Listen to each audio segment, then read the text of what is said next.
দেশের দ্বিতীয় বৃহত্তম বনাঞ্চল রেমা-কালেঙ্গা থেকে উজাড় হয়ে যাচ্ছে মূল্যবান গাছ।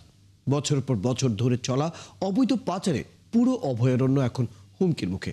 সম্প্রতি বনরক্ষীদের সঙ্গে সশস্ত্র পাচারকারীদের গোলাগুলির ঘটনা পরিস্থিতি আরো নাজুক হয়ে উঠেছে। বন বিভাগ বলছে, সংগঠিত সিন্ডিকেট ও প্রভাবশালীদের ছত্রছায়ায় দীর্ঘদিন ধরেই রেমা-কালেঙ্গার গাছ পাচার চলছে।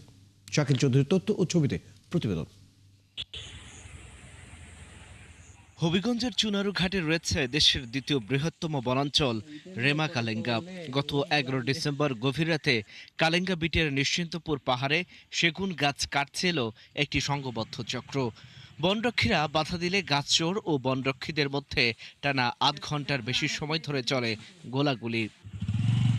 প্রায় 50 থেকে 60 জনের সশস্ত্র চোর চক্রের আক্রমণের মুখে এক পর্যায়ে পিছু হটতে বাধ্য হয় বনরক্ষীরা। পরে খবর পেয়ে বিজিবি সদস্যরা ঘটনাস্থলে পৌঁছালে চোর চক্র পালিয়ে যায়। আমাদের সাথে ওরা ওই ফুল্লা চেঁচামেচি করে ওরা না গিয়ে ওরা আবার পাল্টা গুলি করতেছে। তা আমরাও গুলি করি, ওরাও করে। তখন আমাদের জনবল ছিল কম ছিল।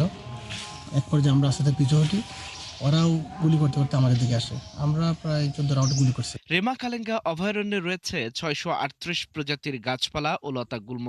এখানে বিরল প্রজাতির বৃহৎ আকৃতির গাছেরও দেখা মিলত একসময়, কিন্তু বছরের পর বছর ধরে বন বিভাগের কিছু অসাধু কর্মকর্তা ও কয়েকটি শক্তিশালী সিন্ডিকেট অবাধে গাছ পাচারের কারণে বনের অস্তিত্ব মারাত্মক হুমকির মুখে।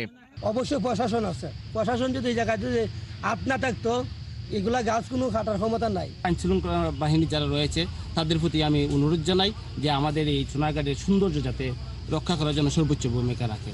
রেমা-কালেঙ্গায় গাছ পাচারের অন্যতম বড় সিন্ডিকেট গড়ে তোলার অভিযোগ রয়েছে উপজেলার আমতলা গ্রামের সুমন মিয়ার বিরুদ্ধে।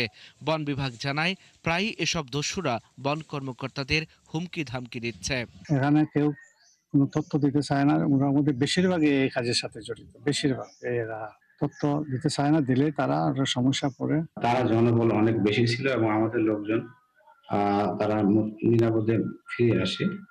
এই বিষয়ে একটি থানায় মামলা দায়ের করা হয়েছে, চুনারঘাট থানায়, এবং তারা অস্ত্রধারী। দ্রুত যথাযথ উদ্যোগ না নিলে জীববৈচিত্র্যে সমৃদ্ধ এই বনাঞ্চল ধ্বংস হয়ে যাওয়ার আশঙ্কা করছেন স্থানীয়রা ও বন বিশেষজ্ঞরা। আল ইমরান, ৭১।